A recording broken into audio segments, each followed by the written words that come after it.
Selamat malam jemaat yang terkasih dalam Tuhan kita Yesus Kristus.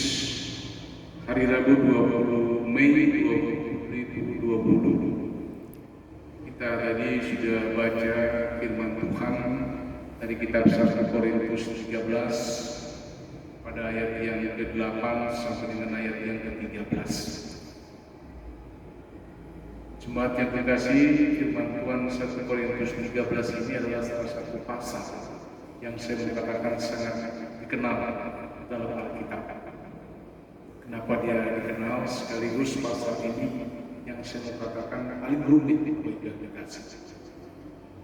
Kenapa paling rumit? Karena kebanyakan orang Kristen tentang gambaran kasih di sini lebih pada gagasan ketimbang pengalaman, atau lebih bersifat teori ketimbang praktis. Nah, daya tarik ayat ini membuat banyak orang Kristen terpana. Bagaimana dia memandang gunung yang menjulang tinggi dalam kemegahannya, sehingga membuat kita tertarik untuk mengukur dari ketinggiannya. Nah, namun jemaat yang terkasih, menyadari betapa kita terikat di bumi dan tidak memiliki peralatan untuk mendakinya. Oleh karena itu yang saya mau katakan di sini bahwa kita mengenal kasih, tetapi kita juga mengenal diri kita dan betapa jauhnya aktualitas kasih kita. Kasih itu sendiri tidak pernah gagal. Kitalah manusia yang gagal. Bahkan seringkali gagal untuk menerapkannya. Nah, karena bacaan kita dalam 1 Korintus 13 tadi pada ayat 8 sampai dengan ayat yang ke-19 itu lebih jauh. Dia berbicara tentang kasih. Dan kita tahu jauh lebih mudah menulis dan membicarakan tentang kasih ketimbang untuk melaksanakannya. Nah, walaupun demikian, pada ayat-ayat pembuka Paulus kita lihat di situ dia menantang untuk kita. Menantang dalam artian mengajar dan mendapatkan kasih itu sendiri. Kita belum memilikinya dalam pengertian untuk melaksanakannya. Namun kita diingatkan di sini sangat mendambakannya. Nah, bukankah ini seharusnya memberikan kita semangat sebagai orang percaya?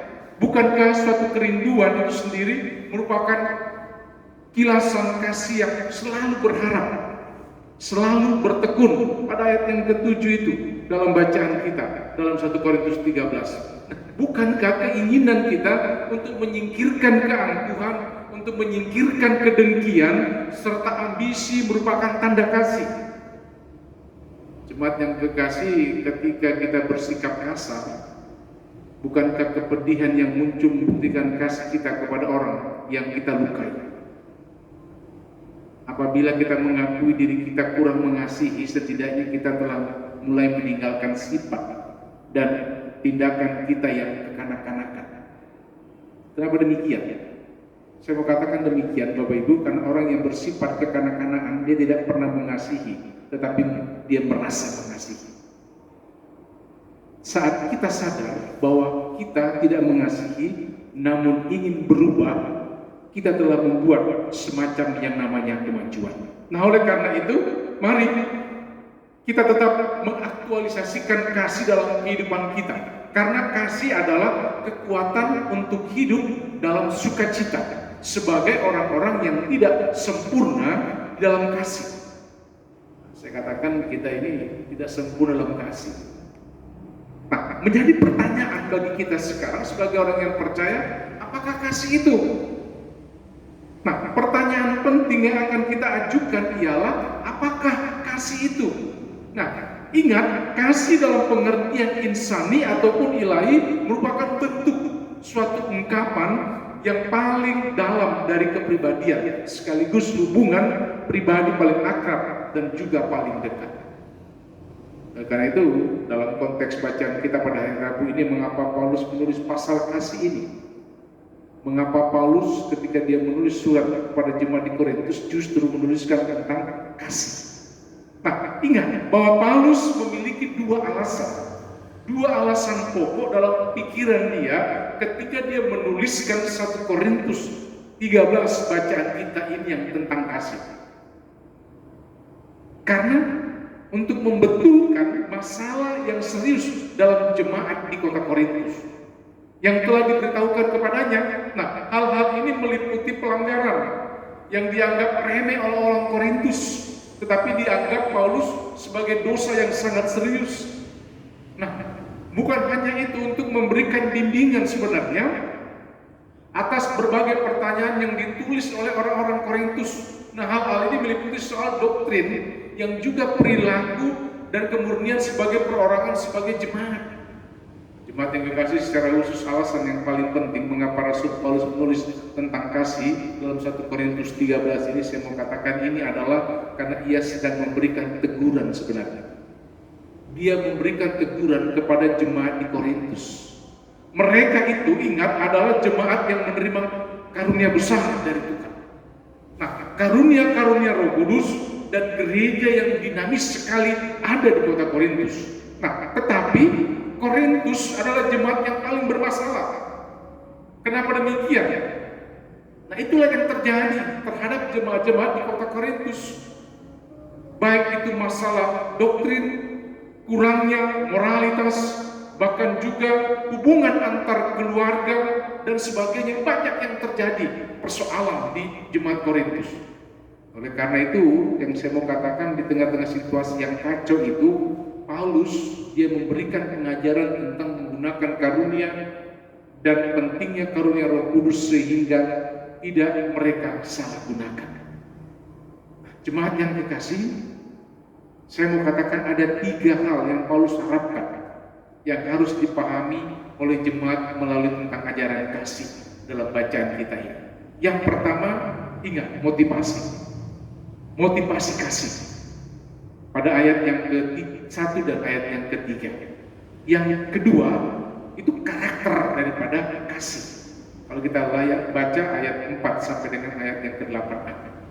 Dan yang ketiga, keunggulan kasih pada ayat yang ke-8 sampai dengan ayat yang ke-13.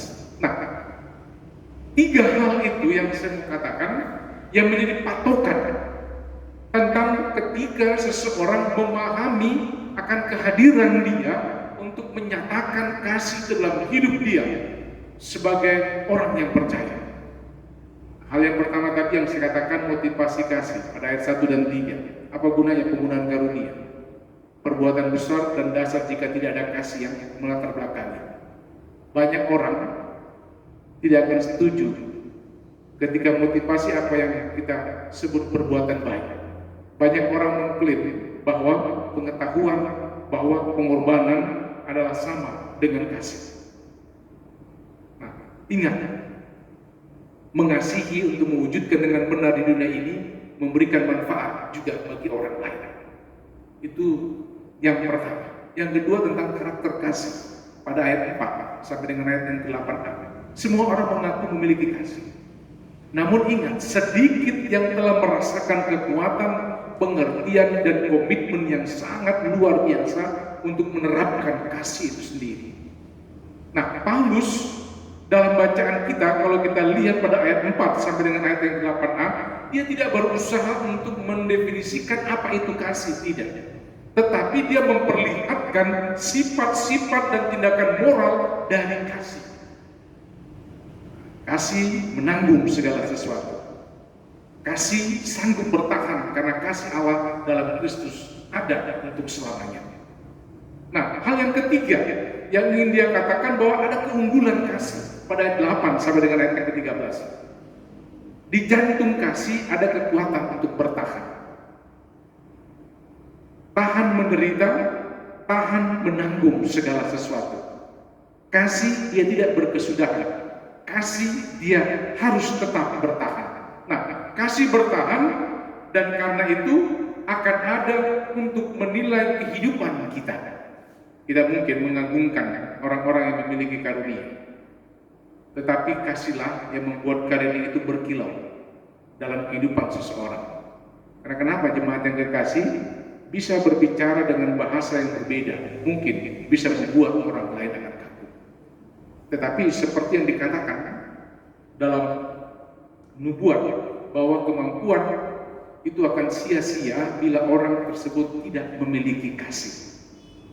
Dengan kata lain, kalau kita memaknai di situ karunia akan disalahgunakan bila kita tidak membiarkan kasih mengendalikan hati kita. Nah, oleh karena itu, kasih itu bukanlah sebuah perasaan.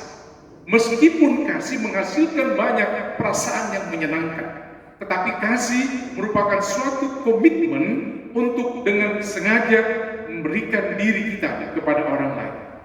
Karena kasih yang sejati tidak akan pernah berkesudahan. Karena kasih tidak menyerah, kasih tidak bisa menyerah. Karena kekuatan kasih tidak didasarkan pada apa yang kita lihat pada diri seseorang, tidak, tetapi dalam komitmen terhadap orang itu. Nah, karena kasih yang sejati, dia tidak akan pernah berhenti. Tiap hari demi hari, dia terus bertumbuh menjadi lebih indah. Kasih tidak mengabaikan kesulitan. Kasih tidak merasa sakit, tidak merasa luka, malu, atau membuat kita marah. Karena kasih yang berada dalam keadaan yang seperti ini akan dia menjadi tumbuh dan kuat. Nah, kita semua, Bapak Ibu dan saya, akan memikul tanggung jawab.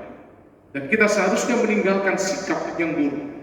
Karena bila kita ingin dinilai secara menyeluruh, maka saya mau katakan kita perlu memahami hati kita sekarang dan mengejar ketiga hal yang sangat luar biasa. Apa yang kita kejar? Hal yang sangat luar biasa itu iman, pengharapan, dan juga kasih.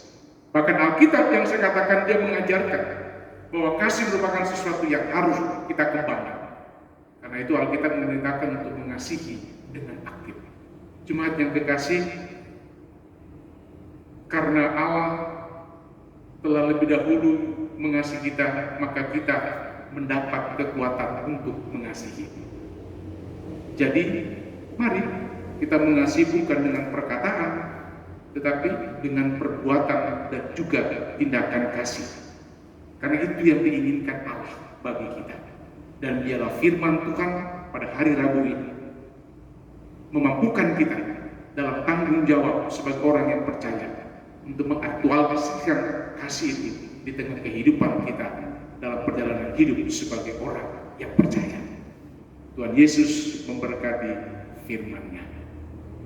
Amin. Silakan keluarga untuk melanjutkan ibadah keluarga kita pada malam hari ini. Tuhan memberkati.